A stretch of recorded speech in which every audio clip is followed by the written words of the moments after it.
Hi everyone. It's hard to believe we're already halfway through term 4 of 2021 and we've only got just a few short weeks of the school year left. And of course, we've got a lot to fit in that time. It's been lovely to see parents and families back on site, and we really appreciate you following the guidelines around some of the COVID restrictions that are still in place.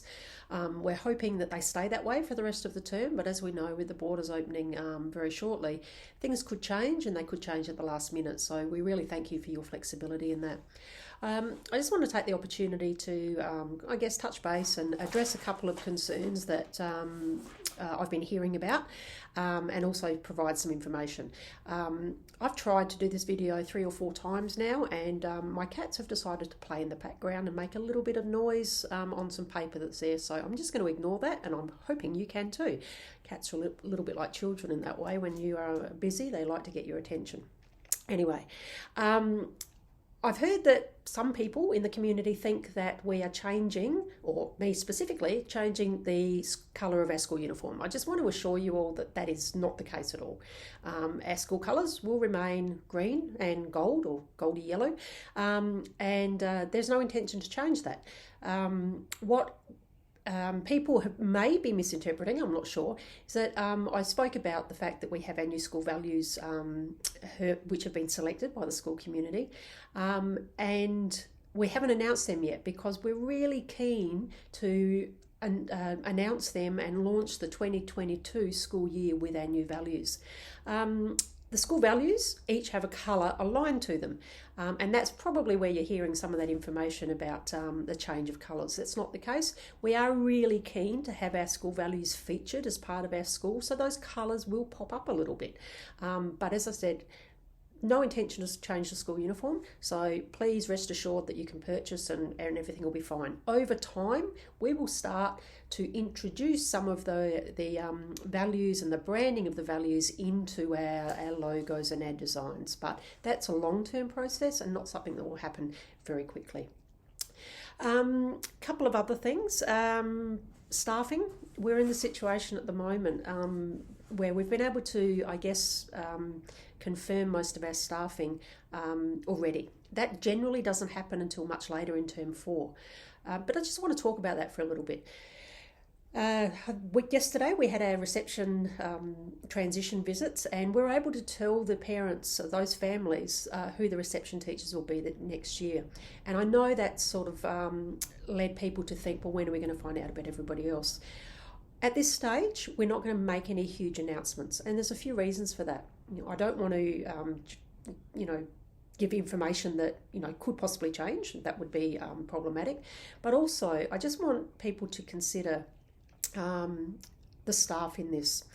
We've moved, or we will be moving, like all primary schools in South Australia, to a smaller staff because we're losing year 7s, and that's true of all schools in South Australia. So we know that in primary schools the staffing arrangement at the moment is really tricky, and there aren't the jobs out there.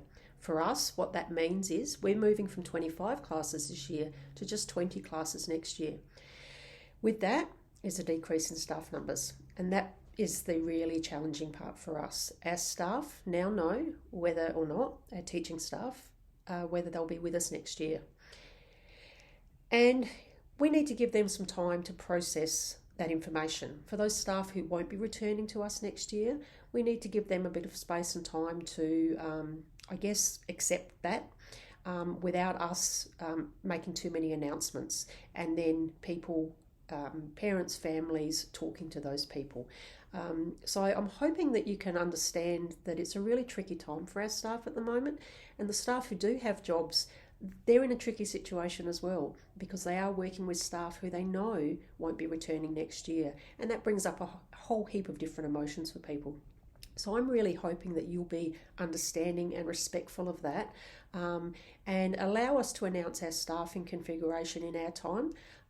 You will know before the end of the school year. You will know which class your child's in. I think it's week 9, and that's the normal process that we run at this school.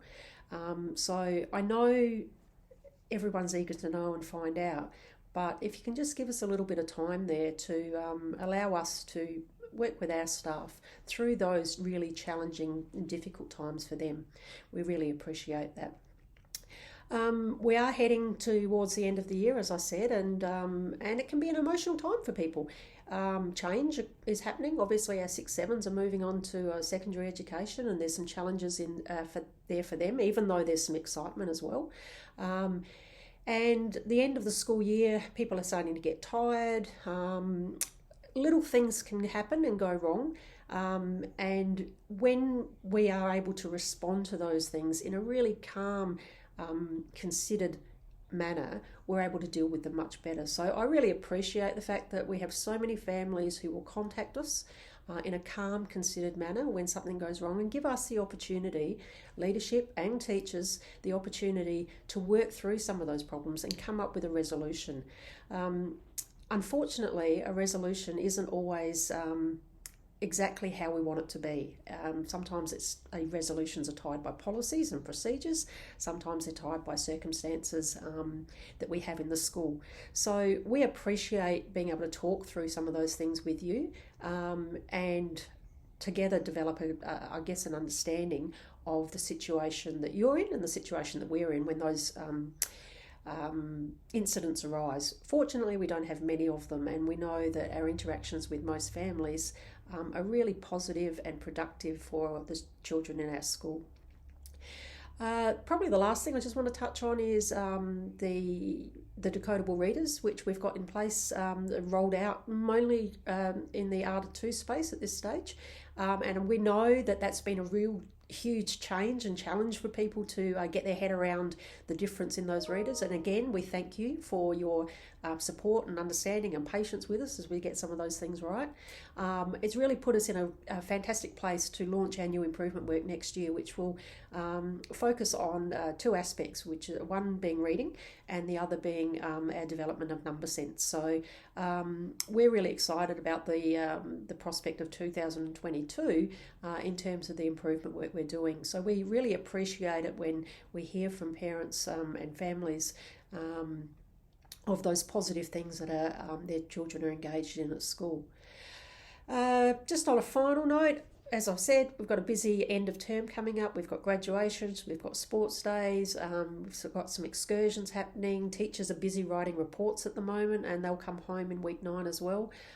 So there's lots of things happening, as well as probably in about week 9 we'll start to swap some classrooms around as well, getting ready for the school year next year. So it is a really busy time. But we really appreciate the support you always give us, and we're really looking forward to being able to celebrate the rest of this term with some of those exciting events, and we're hoping that we don't get any restrictions in place to prevent them from happening. So fingers crossed.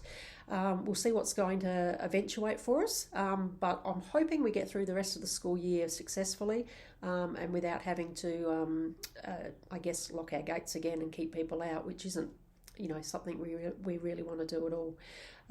But that's it for now. Thank you for your time, and please contact us if you've got any questions or concerns. Bye.